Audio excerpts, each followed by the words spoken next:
시청자 여러분 안녕하십니까? 뉴스타트 2부 시작합니다.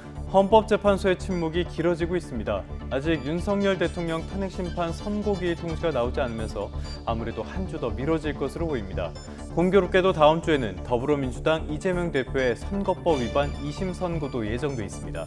미국 연방준비제도가 기준금리를 또 한 번 동결했습니다.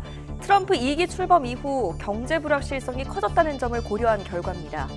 성장률 전망치는 낮추고 물가 예상치는 높였는데요. 그래도 시장의 우려보다는 나았던 걸까요? 뉴욕 증시는 일제히 오름세로 거래를 마쳤습니다. 그럼 이 시각 주요 뉴스부터 살펴보겠습니다. 정부와 서울시가 서울 강남 3구와 용산구 아파트 전체를 토지거래 허가구역으로 확대 지정하기로 했습니다. 토지거래 허가구역 해제를 한 달여 만에 번복한 건데요. 오세훈 서울시장은 심려를 끼쳐 송구하다고 사과했습니다. 트럼프 행정부의 관세 정책으로 불확실성이 커지는 가운데 미국 중앙은행인 연준이 예상대로 기준금리를 동결했습니다. 또 연말까지 2차례 금리 인하를 시사했습니다. 헌법재판소가 최장기간 평일을 지속하는 가운데 윤 대통령 탄핵심판 선고기일을 아직 공지하지 않았습니다. 선고일이 다음 주가 될 가능성이 한층 커졌습니다. 전국 40개 대학 총장들이 의대생 집단 휴학계를 내일까지 반려하고 미복귀 시 유급이나 재적 등 학칙대로 처리하기로 뜻을 모았습니다. 일부 대학은 재적으로 생긴 빈자리에 편입학 충원을 검토하고 있습니다. 첫 소식입니다. 이렇게 정책이 쉽게 바뀌어도 되는 걸까요? 최근 서울시 아파트값이 급등 조짐을 보이자 정부와 서울시가 강남 3구 그리고 용산구 아파트 전체를 토지거래 허가구역으로 지정했습니다. 지난 2월 서울시가 토지거래 허가제를 해제한 지 한 달여 만입니다. 오세훈 서울시장은 부동산 문제로 심려를 끼쳐서 송구하다고 밝혔습니다. 김현아 기자가 보도합니다. 토지거래 허가제가 한 달 반 만에 확대 부활했습니다. 정부는 거래량이 급증하고 갭 투자가 증가하는 등 이상 징후가 감지됐다면서 서울 강남과 송파는 물론 전에 빠졌던 서초와 용산까지 4개 지역에 대해 오는 24일부터 9월 30일까지 토지거래 허가구역으로 지정한다고 밝혔습니다. 4개구 아파트 2,200여 곳이 대상입니다. 이에 따라 앞으로 이들 지역에선 토지거래를 할 때 관할 구청장의 허가를 받아야 하고 실거주 목적의 토지거래가 금지됩니다. 지난달 12일 서울시가 이른바 잠삼대청 지역의 토지거래 허가제를 해제한 지 한 달여 만입니다. 강남을 중심으로 부동산 시장의 변동성이 커졌다는 지적을 겸허히 받아들입니다. 그러나 독점이나 투기 등으로 시장이 왜곡될 경우 정부의 개입이 필요합니다. 국토부와 서울시는 또 합동 점검반을 가동해 토어제 위반 및 이상 거래를 집중적으로 점검하고 주택가격 상승세가 심화하거나 다른 지역 확산 시 조정 대상 지역과 투기과열지구를 확대 지정하는 것도 적극 검토하기로 했습니다. 대출도 옥죄입니다. 전세자금 대출 보증 비율 하향 시기를 7월에서 5월로 앞당기고 수도권 가계대출 총량 모니터링 추가 및 대출 관리 강화, 주택 구입자금 출처 수시 조사와 부정 청약을 막기 위한 검증도 강화합니다. 집값이 상승할 때 투기 수요가 추가적으로 유입될 경우 주택시장 불안과 가격 변동성이 더 확대되어 국가 경제와 국민 주거 안정에 큰 위협 요인이 될 것입니다. 정부는 또 주택 공급 확대를 위해 재건축, 재개발 초기 사업비 융자를 지원하고 사업을 도울 법령 개정과 행정 지원, 수도권 공공택지 공급을 위한 후속 대책에도 속도를 내겠다고 밝혔습니다. YTN 김현아입니다. 이번에 토지거래 허가구역으로 확대 지정된 곳은 강남 3구 그리고 용산구 전역의 아파트 단지 2,200여 곳입니다. 확대 지정된 곳에서는 어느 정도 예상은 했지만 당혹스럽다는 반응이 나오고 있는데요.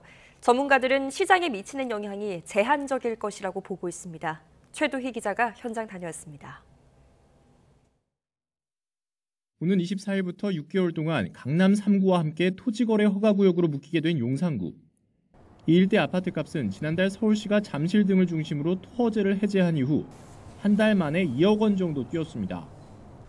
단기간에 아파트값이 급등했던 만큼 인근 공인중개사들은 토어제 확대 지정을 어느 정도 예상했다는 반응입니다. 토허제 지정 기간엔 급등세가 주춤해지면서 집값이 조정 국면에 접어들 거란 전망이 많습니다. 거래량도 줄을 거고 당분간은 그다음에 가격도 떨어질 테고 마영성 가격이 많이 올랐다 하니까 예상은 어느 정도 하고 있었죠. 제가 만나본 주민들은 토지거래 허가구역 지정을 어느 정도 예상했다는 반응이 줄을 이룬 가운데 당분간 거래가 어렵지 않을까 하는 우려도 나옵니다. 토허제로 지정되면 2년의 실거주 의무가 부여되고 전세를 끼고 주택을 매입하는 갭 투자가 제한되기 때문입니다. 묶여서 지정이 되다 보니까 약간 조금 당혹스러운 감은 없지 않아 있어요. 갭으로 살려고 했던 사람들 같은 경우에는 그런 옵션 자체가 아예 없어져 버리니까 집 거래가 그렇게 활발해지지 않을 가능성이 있겠다라는 생각은 좀 듭니다. 전문가들 사이에선 한 달 만에 뒤집힌 오락가락 정책을 두고 날선 비판이 나옵니다. 토허제 확대에 따른 부동산 시장 영향도 제한적일 전망입니다. 단기에 해제와 지정을 반복하는 것은 시장에 그렇게 좋은 영향을 미치기 어렵습니다. 지금은 당장 거래를 억제해서 어느 정도의 가격을 누를 수 있겠지만 언제까지 그렇게 할 수 있는지에 대해서는 강남 3구와 용산은 숨고르기 장세에 돌입하더라도 인근 지역으로 서울 주택 구매 수요가 분산될 가능성도 있습니다. YTN 최두입니다. 윤 대통령 탄핵 국면 소식도 살펴보겠습니다. 헌법재판소가 윤석열 대통령 탄핵 심판 평의를 계속 진행하고 있습니다. 이미 역대 대통령 사건 가운데 가장 긴 심리가 이어지는 건데요. 헌재가 어제도 선고기일을 지정하지 않으면서 결국 다음 주로 넘어갈 가능성이 커졌습니다. 차정윤 기자입니다. 당초 법조계가 예상한 윤석열 대통령 탄핵 심판 선고 유력 날짜는 3월 14일이었습니다. 지난달 25일 최종 변론이 끝난 뒤 통상 심리 기간인 2주가 지난 시점이고 역대 대통령 사건이 금요일에 선고됐던 점을 비춰볼 때 가장 유력한 날짜로 예측됐던 겁니다. 하지만 헌재가 최재해 감사원장과 이창수 중앙지검장 등 검사 3명에 대한 선고 기일을 3월 13일로 잡으면서 윤 대통령 선고 예상 날짜는 한 주 뒤인 오는 21일로 기류가 바뀌었습니다. 헌재 재판부가 이틀 연속 선고를 내린 사례가 없었다는 이유였습니다. 전주보다 재판관 평의가 진전된 분위기가 감지됐고 주요 탄핵 심판 사건들을 털어내며 헌재가 속도를 내고 있다는 분석도 21일 선고 관측에 힘을 보탰습니다. 하지만 예상을 깨고 윤 대통령 탄핵 심판 선고는 이번 주도 넘길 가능성이 커졌습니다. 전례를 보면 선고 기일은 이틀이나 사흘 전 당사자나 언론에 통지됐던 만큼 이번 주 선고를 진행하려면 늦어도 어제까지는 선고일이 공지가 됐어야 하기 때문입니다. 선고 기일 공지에 대한 별도 규정이 없는 만큼 하루 전에 통지할 가능성도 열려는 있지만 선고 당일 헌재 주변 대규모 교통 통제와 인근 학교 임시 휴업을 위해 관계기관과 사전 협의가 필요한 만큼 선고일을 임박해 통지하기는 어려울 것으로 보입니다. 일각에서는 헌재가 고심을 거듭하면서 4월에 선고할 거란 주장도 제기됩니다. 다만 다음 달 18일에 문영배 헌재소장 권한대행과 이미선 재판관이 퇴임해 8인 체제가 깨지는 만큼 늦어도 이 시점을 넘기진 않을 거란 전망입니다. YTN 차정은입니다. 헌법재판소 앞에서는 연일 찬반 집회가 이어지고 있습니다. 선고는 늦어지고 있지만 집회 분위기는 갈수록 가열되는 분위기입니다. 이현정 기자입니다. 윤석열 대통령 탄핵 심판 선고가 예상보다 늦어지고 있지만 찬반 집회는 계속됐습니다. 헌법재판소 앞은 태극기와 성조기를 흔드는 윤 대통령 지지자들로 이른 시간부터 붐볐습니다.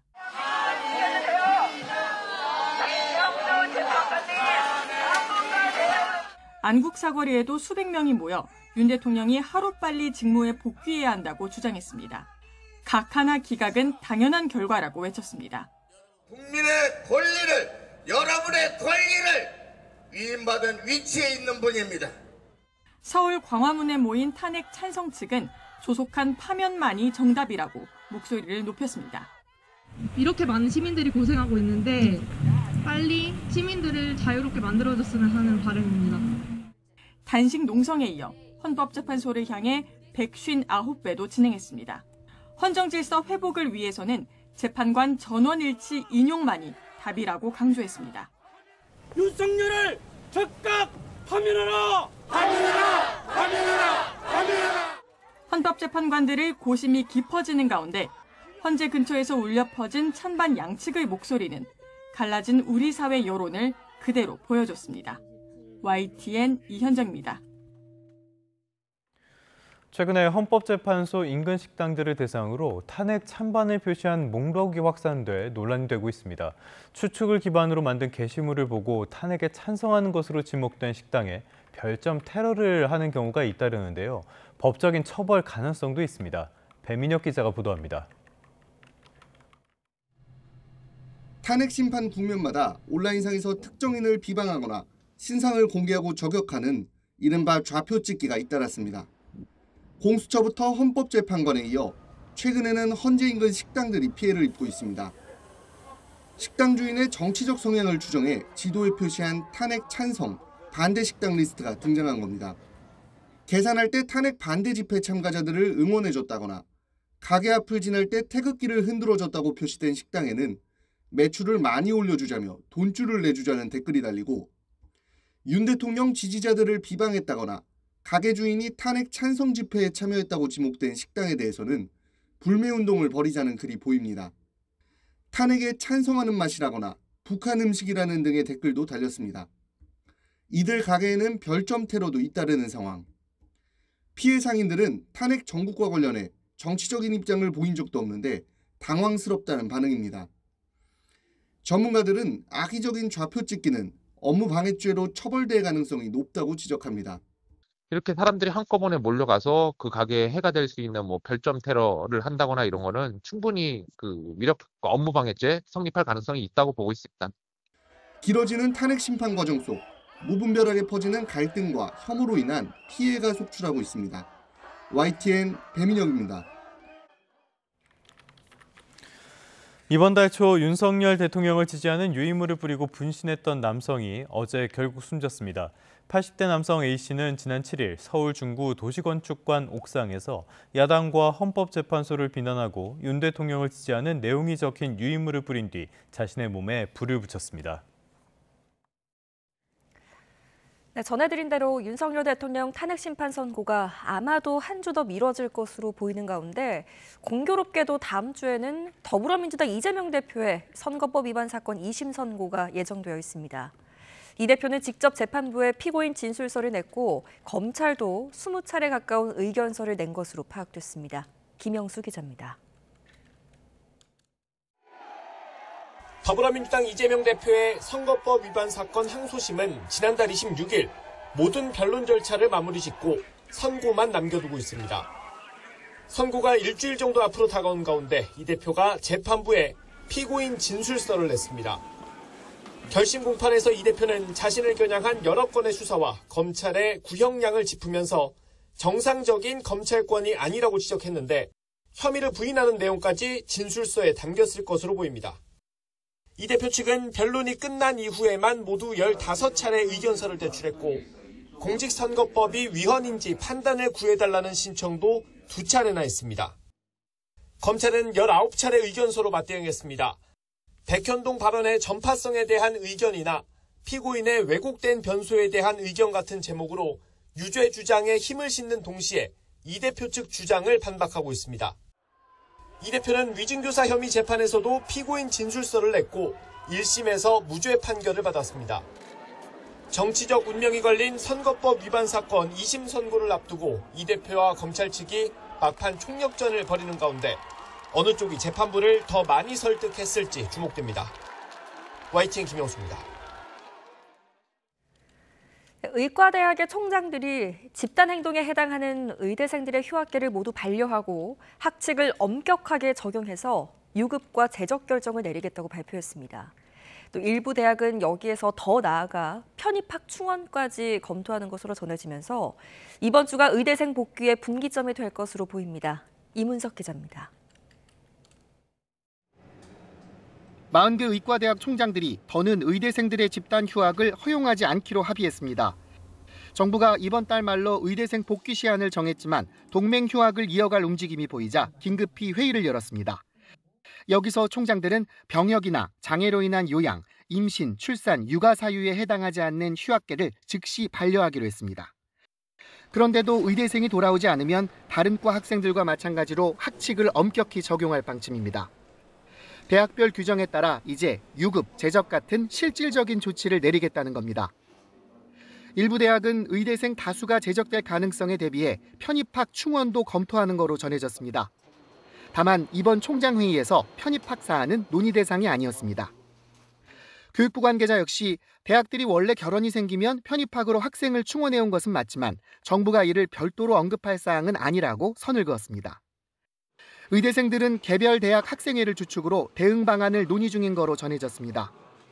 특히 비상대책위 대표는 한 방송에서 의대생들이 원하는 건 제대로 된 의학 교육이라며 대학들의 태도 변화를 요구했습니다.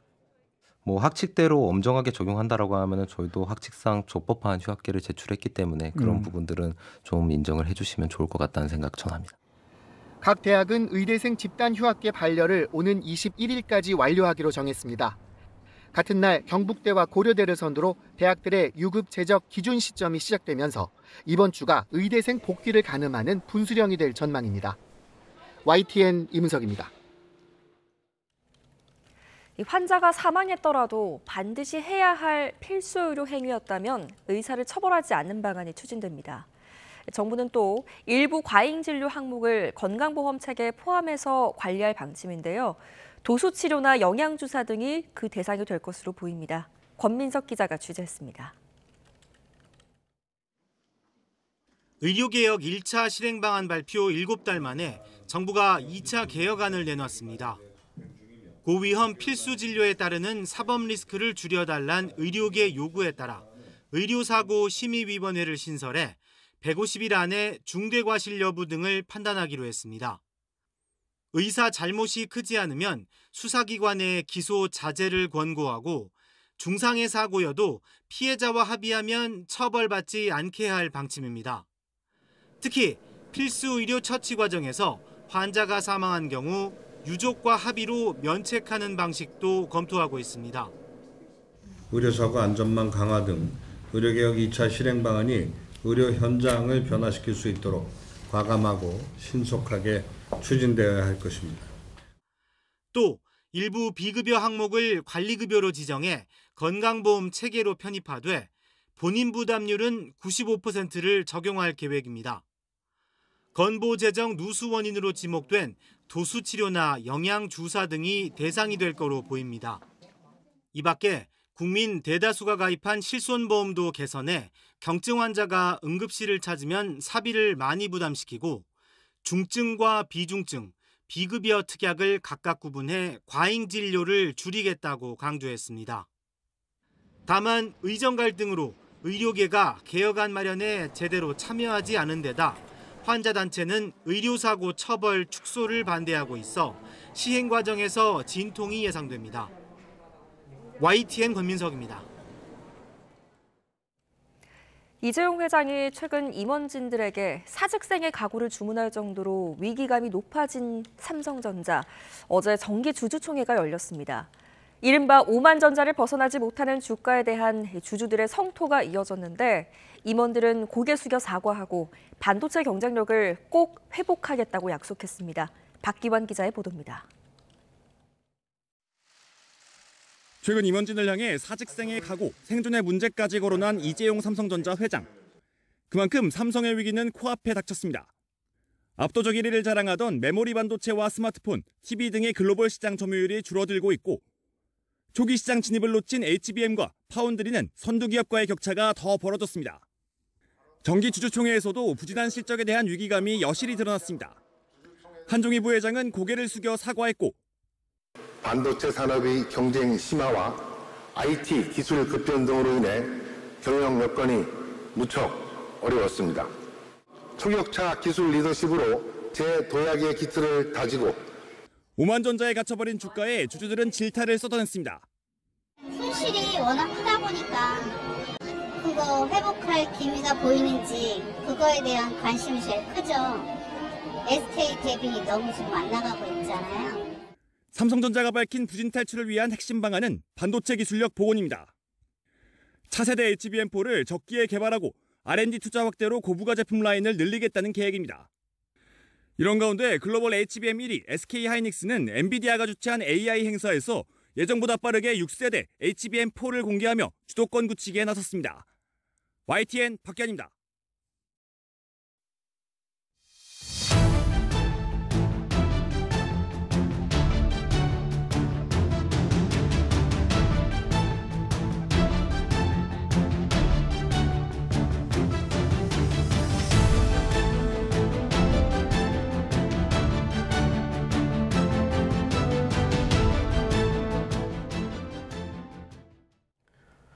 네, 간밤에 전해진 소식입니다. 미국 연방공개시장위원회, 그러니까 FOMC 3월 회의 결과가 나왔습니다.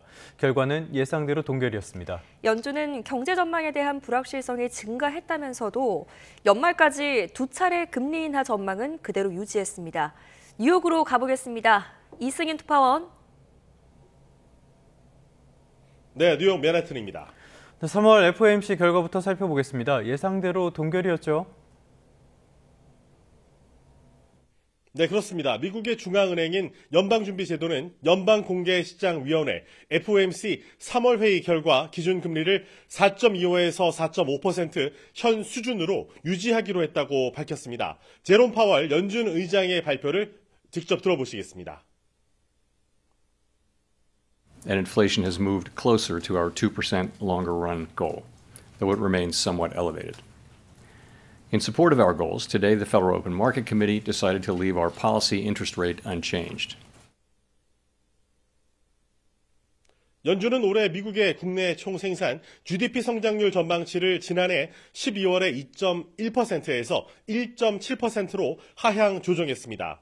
연말 개인 소비 지출 물가 상승률 예상치는 종전 2.5%에서 2.7%로 연말 실업률 예측치는 종전 4.3%에서 4.4%로 소폭 상향 조정했습니다.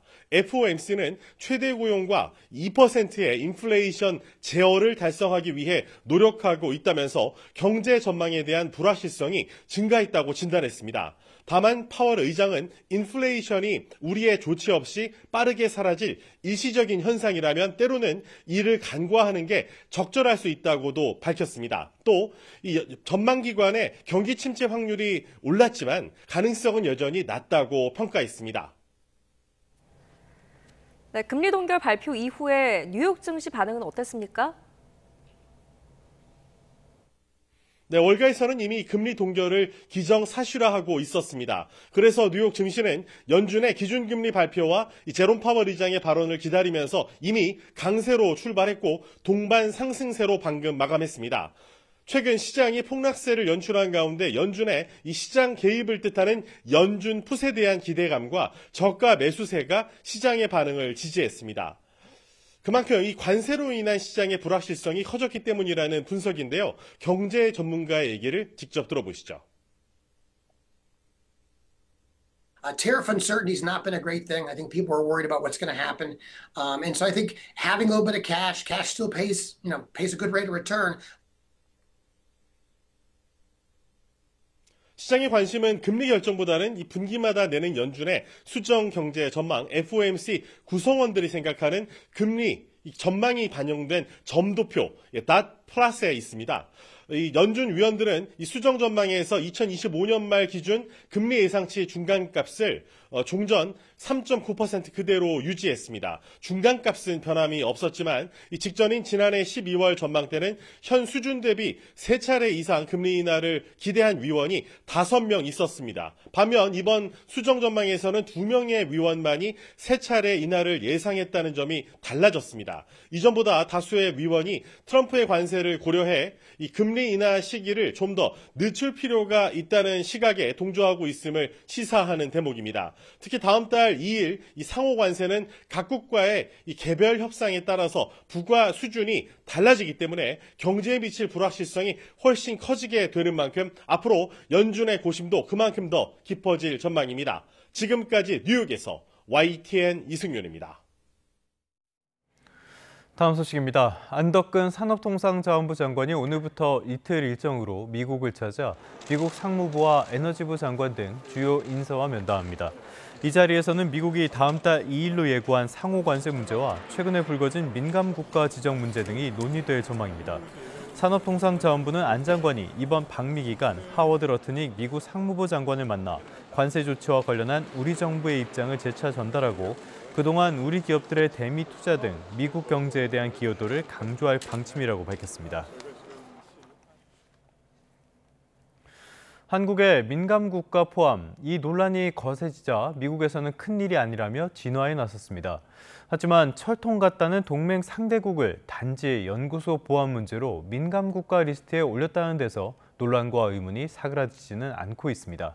홍선기 기자가 보도합니다. 한국을 민감 국가에 포함했다는 소식이 알려진 뒤 논란이 커지자 미국 측은 우려 불식에 나섰습니다.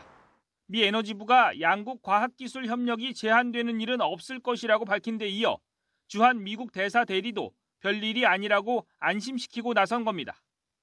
그러나 정작 국내에서는 민감 국가 포함 배경부터 논란과 의문이 가라앉지 않고 있습니다. 연구소 보안 문제라고 밝혔지만 한미 양국 모두 정확히 어떤 문제인지 공개하지 않았기 때문입니다. 보안 관련 문제가 이유인 것으로만 말씀드렸습니다. 구체적인 사안에 대해서는 제가 이 자리에서 확인드릴 수 없음을 양해해 주시기 바랍니다. 원자로 설계 소프트웨어를 갖고 한국으로 가려다 적발된 한국인 연구원 사례가 이유로 지목되기도 했지만 설득력이 떨어진다는 주장이 많습니다. 기술 보안과 관련해 한국인 연구원이 연루된 더 심각한 위반 사항이 있었다는 보도가 있었고 그것이 굳건한 한미 동맹을 흔든 원인이자 민감 국가로 지정된 결정적 이유로 판단됩니다. 연구소 보안 문제가 동맹국을 민감 국가 목록에 올릴 정도는 아니라는 점에서 보수 진영의 핵 무장론이 원인이라는 주장도 끊이지 않습니다.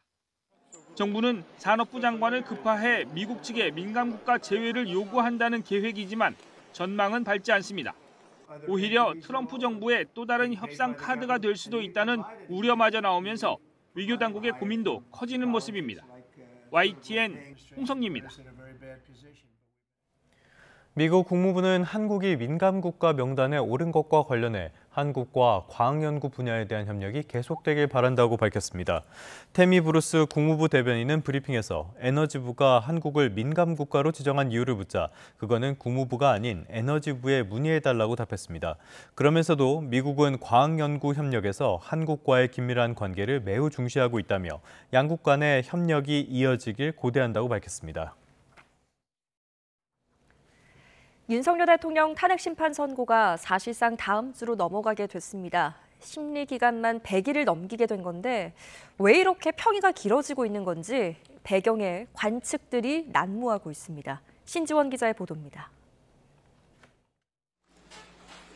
윤석열 대통령 탄핵 심판 선고 기일이 정해지지 않으면서 사실상 이번 주 선고가 불가능하게 됐습니다.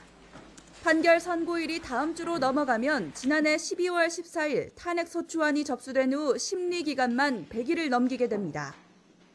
헌법재판소는 여전히 재판관들이 탄핵 인용이나 기각 여부를 최종적으로 밝히는 평결 절차에는 이르지 못한 것으로 확인됐습니다.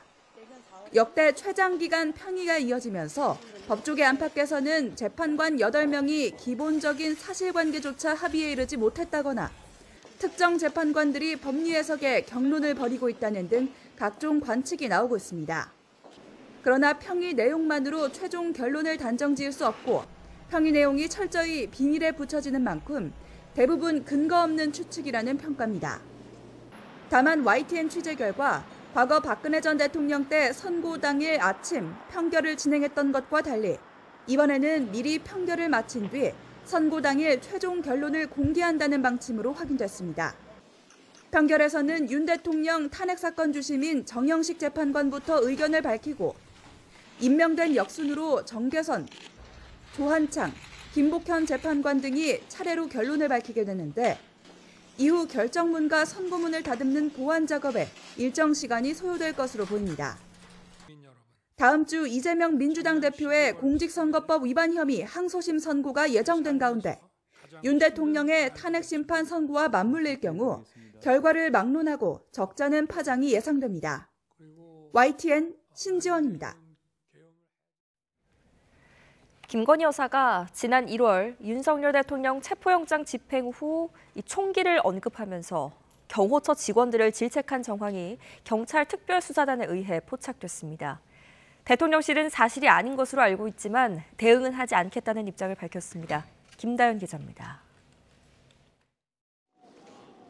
지난 1월 15일 경찰과 공수처는 6시간 동안의 전방위 압박 끝에 윤석열 대통령에 대한 2차 체포영장을 집행했습니다. 경호처가 만든 버스 차벽이 있었지만 경찰은 사다리를 타고 넘었고 1차 시도 때와 비교하면 경호 인력의 저항은 거세지 않았습니다. 그런데 경찰 특별수사단은 당시 김건희 여사가 윤 대통령 체포 뒤 경호처 직원에게 총을 갖고 다니면 뭐 하느냐, 그런 걸 막으라고 가지고 다니는 건데 란 취지의 질책성 발언을 한 정황을 포착했습니다.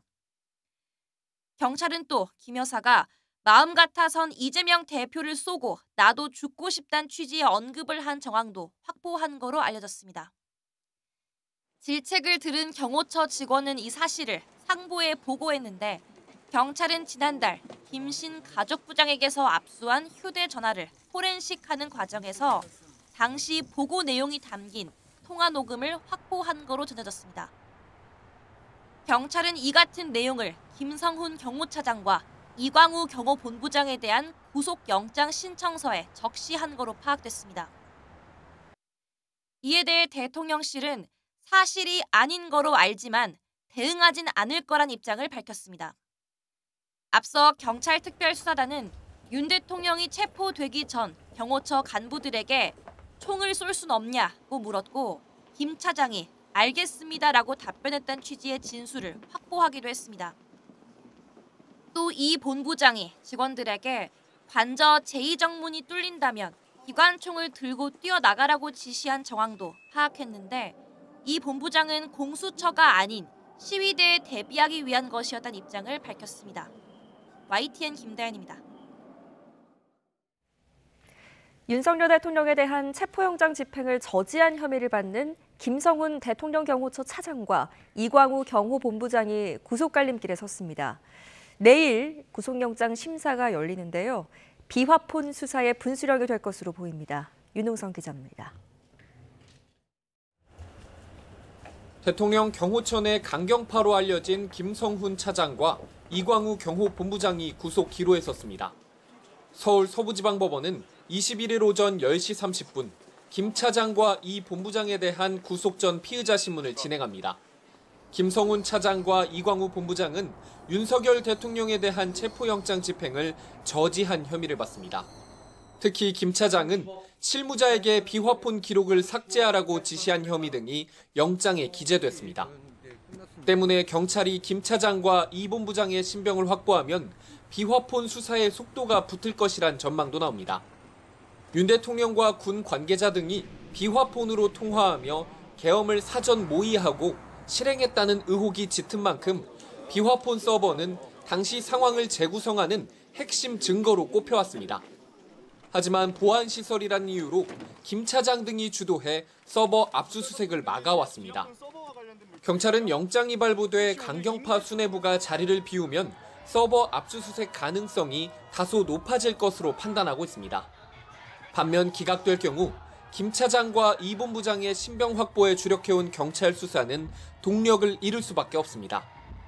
이와 함께 이광우 본부장은 비상계엄 선포 2시간 전 인공지능 챗봇에 계엄을 검색한 것으로 조사됐는데 이 본부장 측은 경찰의 포렌식 과정에 오류가 있었던 것이지 미리 계엄을 알지는 못했다고 해명했습니다.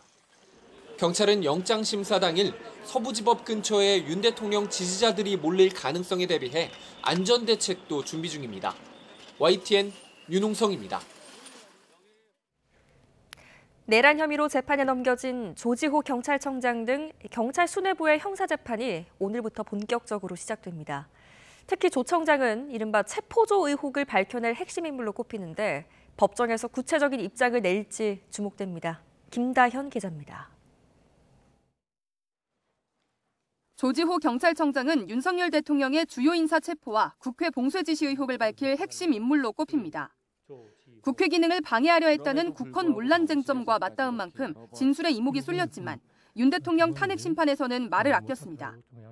기소가 돼서 지금 피고인 신분입니다. 관련 공소 사실에 좀 포함돼 있어서 이 부분은 좀 증언을 못하더라도 좀 양해를 부탁드리겠습니다.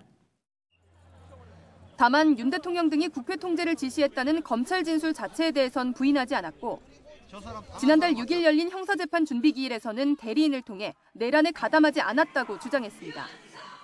계엄 당시 경찰청장으로서 경찰에 당연히 요구되는 치안 유지 활동을 했다며 오히려 계엄이 성공하지 못하도록 범죄 실현을 막았다는 겁니다. 준비기일에는 피고인 출석 의무가 없는 만큼 혈액암 투병 중인 조 청장은 법원에 모습을 드러내지 않았는데 출석이 의무인 첫 정식 재판에 나와 구체적인 입장을 낼지 관심입니다. 법원은 오늘 내란 혐의로 기소된 김봉식 전 서울경찰청장 등 다른 경찰 간부들의 재판도 함께 진행할 예정입니다. YTN 김다현입니다. 요즘 하루가 멀다 하고 식음료 가격 인상 소식이 들려오고 있습니다. 라면과 과자, 수입 주류에 이어서 카레까지 제품군도 참 다양합니다. 여기에 배달을 시키면 금액을 더 받는 이중 가격제가 확대되면서 서민들 부담이 더욱더 커지고 있습니다. 오동건 기자가 취재했습니다. 라면을 사기 위해 마트를 찾은 소비자. 대표적인 서민 음식의 가격 인상에 부담을 느낍니다. 서민들 입장에서 부담이 되는 게 사실이죠. 물론 회사도 어렵다고 얘기하겠지만 오르면 부담이 됩니다. 이번 달에도 고환율 등 원가 상승을 이유로 가공식품의 가격 인상이 이어지고 있습니다. 농심 신라면과 CJ의 비비고, 오뚜기 3분 카레 등 제품군도 다양합니다. 여기에 주류업계와 외식업계도 잇따라 가격을 올리고 있습니다. 수입 맥주와 주류를 중심으로 이번 달부터 이미 가격이 올랐고 외식업체 프랜차이즈가 가격 인상을 속속 발표하고 있습니다. 드러나지 않는 가격 인상도 있습니다. 배달비 무료를 강조한 뒤 같은 메뉴를 배달로 주문하면 값을 올려받는 이중 가격제. 버거킹 등 햄버거 프랜차이즈에서 시작돼 최근 커피 전문점과 도시락 업체까지 확산하고 있습니다. 특히 롯데리아나 버거킹 등 햄버거는 배달로 시키면 무려 1,000원이 넘는 비용이 추가 발생합니다. 가격이 다른 걸 알게 되면 좀 실망하고 배신감이 드는 건 사실인 것 같아요. 농식품부 송미령 장관과 박범수 차관이 잇따라 식품업계 관계자를 만나 물가 안정을 위한 협조를 구했지만 식음료 업계의 너도나도 인상 분위기는 멈출 줄 모르고 있습니다. 대부분 식품업계는 고환율과 원자재값 상승의 가격 인상이 불가피한 상황이라며 재료 가격이나 환율이 떨어지면 가격을 다시 낮추겠다고 해명합니다. 하지만 과거 가격이 낮아진 사례가 극히 드물어 한번 올라간 가격이 다시 낮아질지는 의문입니다. YTN 오동건입니다. 절기춘분인 오늘은 추위가 풀리면서 따뜻해지겠습니다. 출근길엔 공기가 쌀쌀하지만 온화한 남서풍이 불고 있어서 기온이 쑥쑥 오르겠습니다. 한낮에 서울이 14도, 대구는 17도까지 올라서 일교차가 15도 안팎까지 나겠습니다. 따뜻한 바람에 스모그가 유입되며 공기는 점차 탁해집니다. 중서부와 호남 지역은 일평균 초미세먼지 농도가 나쁨 수준을 보이겠고요. 영동과 영남 지역은 오전과 밤에 나쁨 수준까지 오르겠습니다. 오늘 하늘은 대체로 맑겠지만 눈이 쌓여있는 영동 지역은 미끄럼 사고를 조심해야겠습니다. 동쪽을 중심으로는 대기가 건조한 가운데 영동과 경북 북동부는 바람도 강해집니다. 화재 사고 위험이 높겠습니다. 현재 기온은 서울이 3.3도, 대구가 영하 0.5도 등 아침 공기는 쌀쌀합니다. 낮이 되면 서울이 14도, 창원 16도, 부산은 15도까지 오르면서 포근하겠습니다. 주말에는 기온이 더 올라서 일요일 서울 낮 기온은 21도까지 치솟겠습니다. 다만 서쪽을 중심으로는 당분간 대기질이 계속 탁하겠습니다. 날씨였습니다.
네, 이번에는 우크라이나로 가보겠습니다. 젤렌스키 우크라이나 대통령이 트럼프 대통령과의 전화통화에서 에너지 부문에 대한 휴전에 합의했습니다. 우크라이나 휴전 협상에 속도가 붙을 것으로 보이는데요. 트럼프 대통령은 이번에는 우크라이나 원전을 미국이 소유하겠다고 제안했습니다. 워싱턴 홍상희 특파원입니다. 트럼프 미 대통령과 젤렌스키 우크라이나 대통령과의 전화통화는 1시간 동안 이어졌습니다. 설전을 벌이며 충돌한 지난달 백악관 회동과는 달리 젤렌스키 대통령은 앞서 트럼프 푸틴 대통령이 합의한 에너지 부분 휴전안에 동의하며 완전한 휴전 의지를 강조했습니다.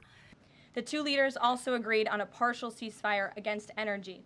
And today that is true because of the leadership of this president. 이번 통화에서 트럼프 대통령은 우크라이나 방어를 위한 정보 공유를 계속하겠다고 약속하며 지원을 중단해달라는 푸틴 대통령의 요구를 사실상 거부했습니다. 젤렌스키 대통령의 패트리어트 미사일 시스템 요청에도 협력하겠다고 답했지만 트럼프 대통령은 광물에 이어 우크라이나의 원전을 미국이 소유하겠다고 제안했습니다. American ownership of those plants would be the best protection for that infrastructure and support for Ukrainian energy infrastructure. 전화통화 뒤 젤렌스키 대통령은 매우 솔직하고 긍정적인 대화를 나눴다며 에너지 휴전 실행을 위한 실무회담 준비에 합의했다고 밝혔습니다. 또 미국의 지도 아래 올해 안에 평화를 이룰 수 있다고 믿는다고 말했지만 트럼프 대통령의 원전 소유 제안에 대해서는 즉답을 하지 않았습니다. 미국과 우크라이나 실무팀은 조만간 사우디아라비아에서 만나 에너지 부분 휴전을 해상 휴전으로 확대하는 방안을 논의할 계획입니다. 에너지 부분 휴전에 러시아와 우크라이나가 모두 동의하면서 트럼프 대통령이 주도하는 3국이 모두 참여하는 종전 협상에도 속도가 붙을 것으로 보입니다. 워싱턴에서 YTN 홍상입니다. 여기에 앞서서 트럼프 대통령 그리고 푸틴 러시아 대통령이 부분 휴전에 합의했죠. 그런데 러시아와 우크라이나 서로 인프라 시설이 공격받았다면서 공방을 벌였습니다. 러시아는 우크라이나의 유일한 협상 카드였던 쿠르스크에서 우크라이나군 격파 작전을 거의 완료했다며 더 기세등등한 모습을 보이고 있습니다. 런던 조수현 특파원입니다. 러시아와 우크라이나가 각각 175명의 전쟁 포로를 교환했습니다. 미러 정상이 우크라이나 전쟁에 대해 30일간 부분 휴전을 합의한 지 하루 만입니다. 하지만 휴전은 시작부터 위태로운 상황입니다. 우크라이나는 수미 지역 병원과 수도 키이우 민가가 러시아의 드론 공격을 받아 피해가 발생했다고 밝혔습니다. Путіна дуже розходяться з реальністю. саме тому потрібна оборонна підтримка, потрібна підтримка нашої.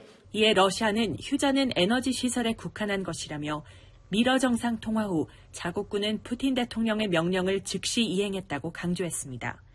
그러면서 러시아 석유 시설을 공격한 것은 우크라이나라고 비판했습니다. Мы, к сожалению, видим, что пока со стороны киевского режима. 이런 가운데 푸틴 대통령은 쿠르스크 영토를 점령한 우크라이나군을 완전히 격파하는 작전을 거의 완료했다고 밝혔습니다.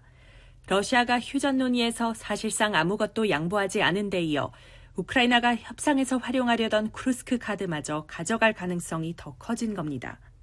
러시아는 우크라이나에 대한 서방의 군사 정보 지원 중단도 필수 조건으로 요구하고 있는데 우크라이나는 이를 받아들일 수 없다는 입장을 분명히 했습니다.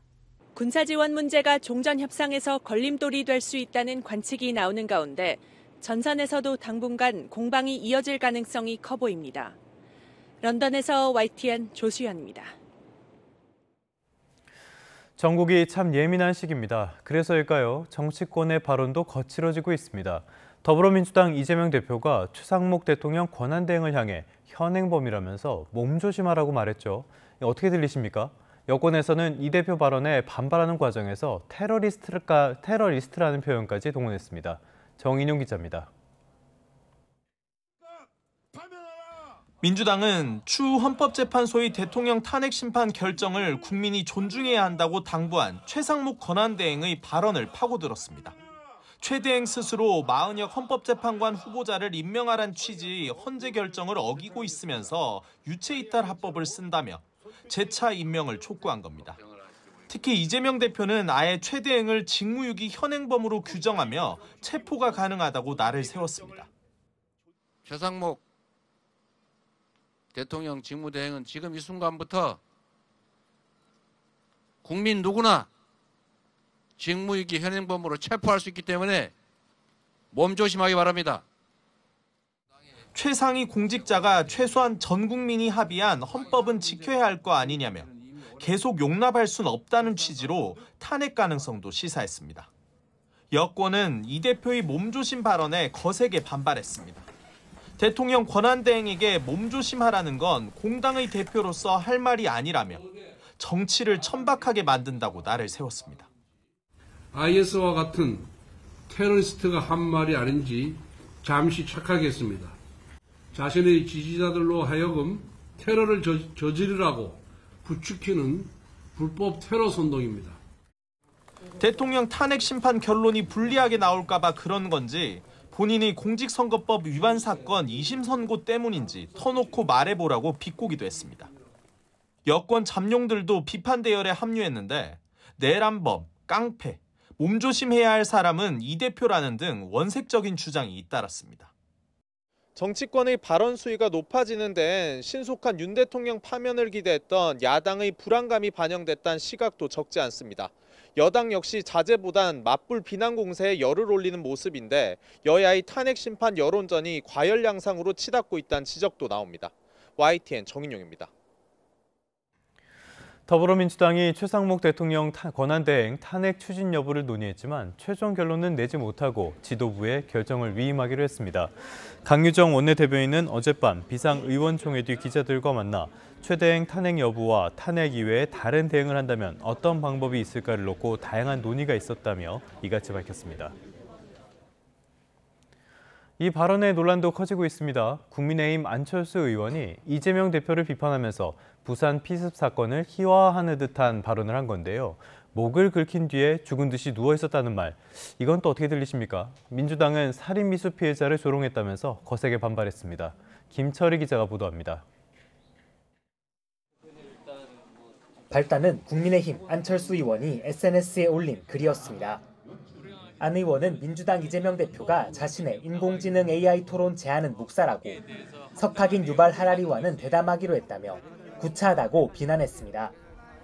그러면서 정치 테러를 당했던 두 정치인, 트럼프 미국 대통령과 이 대표를 비교했는데 이때 사용한 표현이 논란이 됐습니다. 트럼프 대통령은 총을 맞고 피를 흘리면서도 싸우자고 외친 반면 이 대표는 부산에서 목을 긁힌 뒤 죽은 듯이 누워 있었다고 쓴 겁니다. 야당에선 즉각 살인미수 범죄 피해자를 조롱조로 묘사하는 게 정치인의 언어가 맞느냐는 반발이 터져 나왔습니다. 전용기 의원은 인간에 대한 존중이나 기본적인 윤리조차 망각한 망언이라면서 인간이길 포기했냐고 날을 세웠고, 전현희 의원도 허위 사실을 유포한 안 의원의 필연적 행동은 비난받아 마땅하다며 공개 사과를 요구했습니다. 최근 국민의힘 나경원 의원이 이 대표를 향한 테러 위협을 자작극 의혹이 짙은 구실로 깎아내렸는데, 이를 두고도 전 의원은 여당 중진들은 유언비어 유포 전문이냐고 쏘아붙였습니다.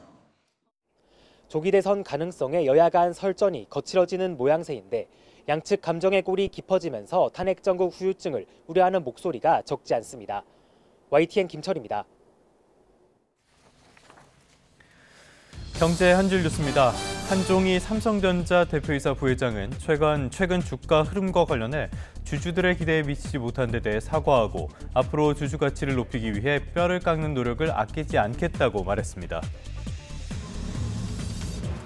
금융당국이 정례회의를 열고 삼성생명의 삼성화재 자회사 편입을 승인하면서 삼성화재의 최대 주주인 삼성생명은 삼성화재 지분을 15% 초과해서 보유할 수 있게 됐습니다.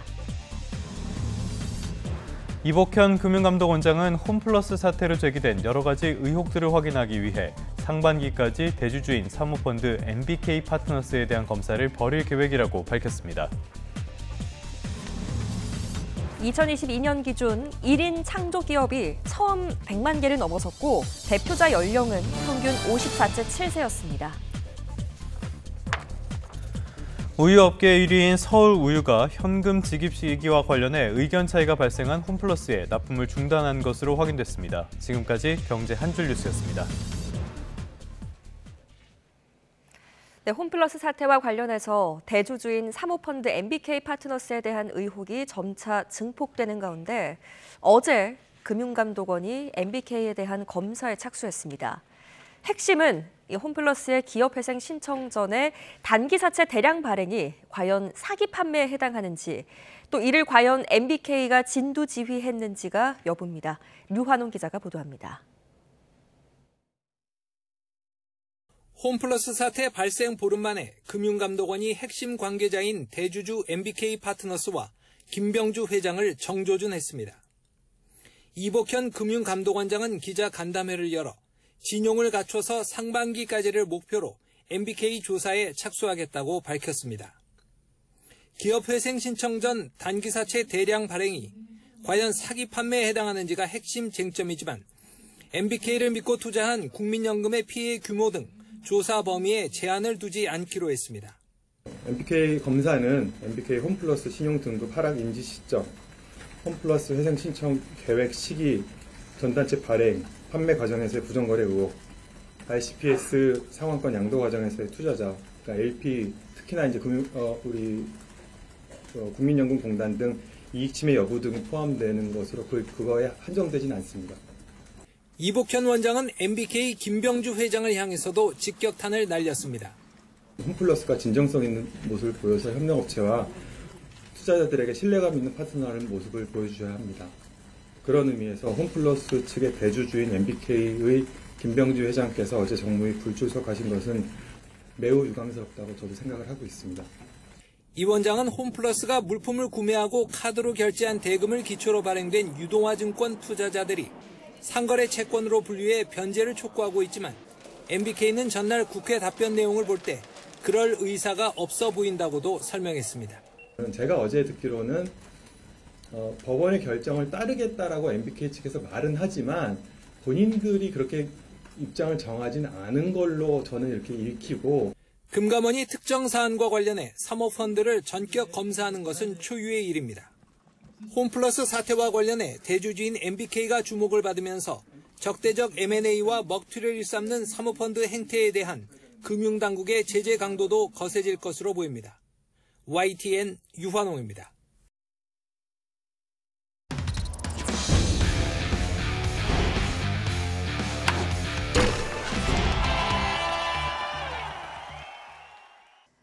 네, 프로야구 개막 시즌 기대하고 계신 분들 많으시죠? 프로야구 개막을 앞두고 입장권 구하기 열풍이 불고 있습니다.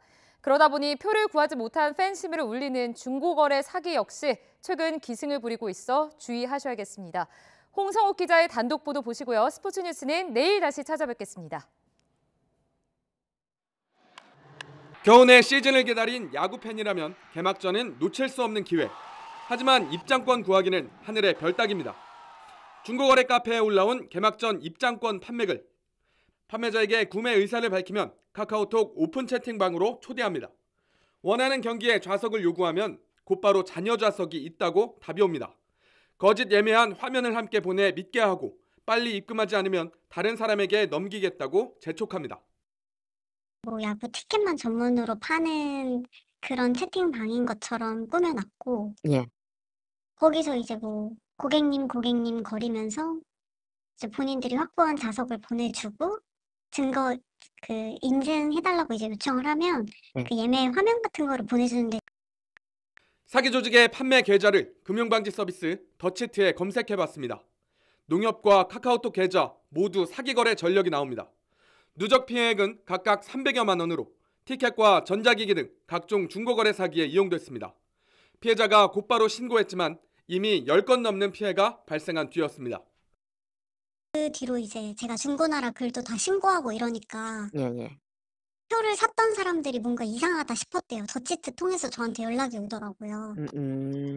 글이 다 없어져서 더치트 가보니까 신고 내역이 있어서 다들 막 지금 한 10건 넘게 계속 올라오더라고요. 프로야구 경기뿐 아니라 유명 가수 콘서트부터 전자기기, 심지어 중고차까지 이들의 사기 범위는 점점 넓어지고 수법도 더 치밀해지고 있습니다. 경찰에 신고해도 전국 각지에 흩어진 피해를 취합하는 데만 여러 날이 걸리고 사기 조직 총책이 해외에 있는 경우 수사는 난항을 겪을 수밖에 없습니다. 그렇죠. 바로 인적사항이 확인되는 게 아니기 때문에 사건 이송도 뭐 이게 저 직접 갖다 주는 것도 아니고 해서 시간은 조금 걸릴 겁니다. 하루 평균 발생하는 중고거래 사이트 사기 판매는 줄잡아 약 800여 건. 대책은 굼뜨고 범죄는 갈수록 진화하면서 피해는 오늘도 반복되고 있습니다. YTN 홍석입니다. 팀의 이름을 바꾸겠다고 선언한 뉴진스의 독자 활동 여부를 가려줄 법원의 판단이 조만간 나올 것으로 보입니다. 멤버들이 23일에 홍콩에서 NJG로 데뷔하겠다고 예고한 가운데 새 이름으로 공연이 가능할지 관심입니다. 김승환 기자입니다. 어도어가 멤버들을 상대로 낸 활동금지 가처분 신청에 대한 법원의 심문 절차가 지난 14일 종료됐습니다. 핵심 쟁점은 어도어가 전속계약상 중요한 의무를 다했는지 여부입니다. 멤버 측은 어도어와 모기업 하이브가 뉴진스를 차별 배척하고 다른 그룹으로 대체하려 해 계약 해지가 정당하다고 주장했지만 어도어는 210억 투자로 전폭 지원을 했는데 공들여 키운 그룹을 차별하고 매장할 기업은 없다고 반박했습니다. 멤버들은 지난달 6일 NJG를 활용한 상표권을 출연해 현재 심사 대기 중이고 NJG 새 계정으로 꾸준히 일상을 공유하며 독자 행보를 이어가고 있습니다. Yeah, we went to 제니 선배님의 after party today. It was actually such an amazing experience. 멤버들이 오는 23일 홍콩 무대에서 신곡을 발표해 데뷔하겠다고 공언해왔기 때문에 이번 주 안에 법원이 가처분 신청 결론을 내리지 않겠느냐는 관측이 나옵니다. 법원이 어도어 손을 들어준다면 이름까지 변경한 멤버들 활동 제약이 불가피하고 반대의 경우엔 당분간 멤버들 독자 활동이 가능할 것으로 보입니다. 혹시 만에 하나 법원이 어도어 측의 손을 들어주게 되면? 글쎄요, 가능하다면 저희는 계획한 건 계획대로 진행할 예정입니다. 인기 최정상 걸그룹이 계약 해지를 선언하고 소속사와 분쟁 중인 이례적인 상황인 만큼 엔터업계에서도 법원 결정이 어떻게 나올지 촉각을 곤두세우고 있습니다. YTN 김승환입니다. 지난해 6월 미국 보잉사의 우주 캡슐 스타라이너를 타고 우주로 떠났다가 기체 결함으로 발이 묶였던 우주 비행사들이 마침내 귀환했습니다. 원래 8일이었던 우주 체류 일정이 286일, 9개월여로 늘어났습니다. 홍주혜 기자입니다. 우주 캡슐 드래건이 낙하산을 펼칩니다. 하강 속도를 서서히 줄이고선 미국 플로리다 앞바다에 부드럽게 내려앉습니다. 돌고래도 환영하듯 주변을 맴도는 가운데 캡슐은 선박 위로 안전하게 옮겨지고 우주 비행사 수니 윌리엄스가 활짝 웃으며 모습을 드러냅니다. 곧이어 캡슐에서 나온 부치 윌모어 역시 엄지손가락을 들어 기쁨을 나타냅니다. 이번에 지구로 돌아온 우주비행사 4명 가운데 윌리엄스와 윌모어는 지난해 6월 애초 여들의 일정으로 우주를 향해 출발했습니다. 그러나 타고 갔던 보잉사의 스타라이너 기체에서 결함이 발견되며 모든 게 꼬였습니다. 결국 귀환할 때는 스페이스X의 캡슐로 바꿔 타는 우여곡절 끝에 286일, 9개월여의 우주 생활을 마칠 수 있었습니다. They launched on what was going to be a short test flight with the crew flight test vehicle with Boeing, and then they moved very quickly into station increment operations, and they became seamlessly part of the International Space Station. 무중력 상태에 익숙해진 우주 비행사들은 이제 지구의 중력에 다시 적응하면서 의사의 검진을 받은 뒤 꿈에 그리던 집으로 가게 됩니다. YTN 홍주혜입니다. 네, 간밤에 뉴욕 증시 종가 살펴보기 전에 시장의 관심을 한몸에 받았던 3월 연방공개시장위원회 FOMC 회의 결과부터 짚어보겠습니다.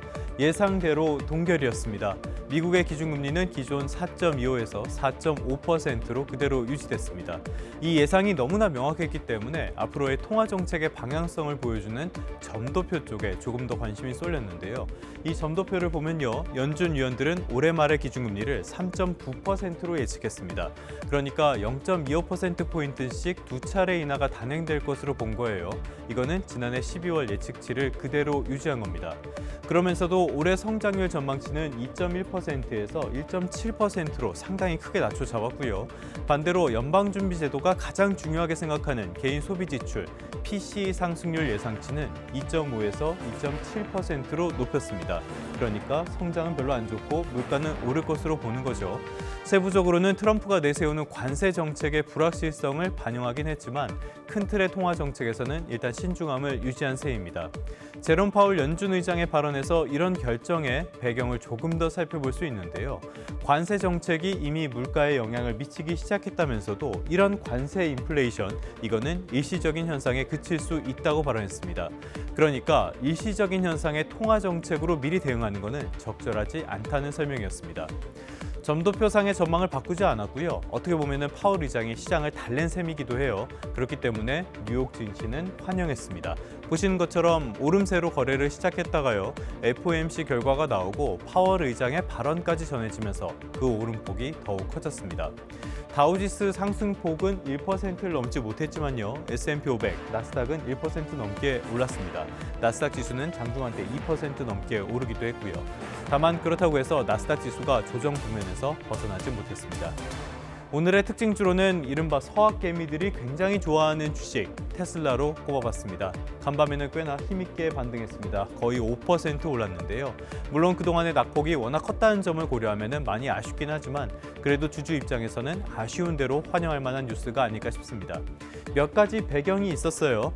캘리포니아주에서 차량 호출 서비스를 운영할 수 있는 허가를 획득했다라는 소식이 전해졌는데 이거는 테슬라가 내세우는 로보택시, 그러니까 자율주행의 전 단계 정도로 볼 수 있겠습니다.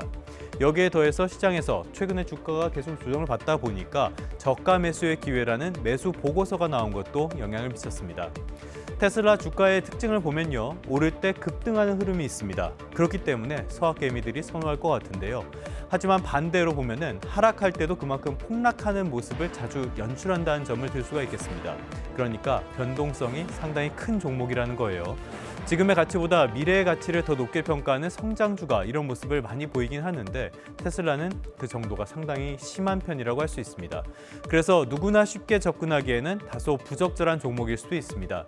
단기적인 변동폭을 감당할 수 있고요. 중장기적인 시각으로 보유할 수 있는 투자자에게 오히려 적합한 종목으로 봐야 하겠습니다. 그렇기 때문에 이런 점은 고려하면서 접근하시는 게 좋겠습니다. 지금까지 3분 뉴욕 증시였습니다. 절기 춘분인 오늘은 추위가 풀리고 기온이 오름세로 접어들겠습니다. 따뜻한 남서풍이 불면서 기온이 쑥쑥 오르는 건데요. 현재 서울 기온은 3.3도로 출근길 공기는 차갑지만 낮이 되면 기온이 14도까지 올라서 일교차가 크겠습니다. 얇은 옷을 여러 벌 입고 나오시는 게 좋겠습니다. 오늘 하늘 자체는 맑게 드러나겠지만 점차 따뜻한 바람을 타고 스모그가 유입되겠습니다. 오늘 중서부와 호남 지역은 일평균 초미세먼지 농도가 나쁨 수준을 보이겠고 영동과 영남 지역은 오전과 밤에 공기질이 탁하겠습니다. 현재 기온은 서울이 3.3도, 대구는 영하 0.5도 등 출근길엔 공기가 차갑습니다. 낮 기온은 서울 14도, 광주 15도, 대구는 17도까지 올라서 포근하겠습니다. 앞으로 기온은 더 오르면서 일요일에는 서울 낮 기온이 21도까지 치솟겠습니다. 다만 서쪽을 중심으로는 대기질이 탁한 날이 많겠습니다. 오늘 오후부터 영동과 경북 북동부 지역에서는 바람도 강해지겠습니다. 동쪽 지역은 대기가 굉장히 메말라 있는데요. 화재 사고 위험이 높으니까요. 불조심하셔야겠습니다. 지금까지 YTN 이혜민입니다. 네, 3분 뒤에 뉴스타트 3부가 계속됩니다.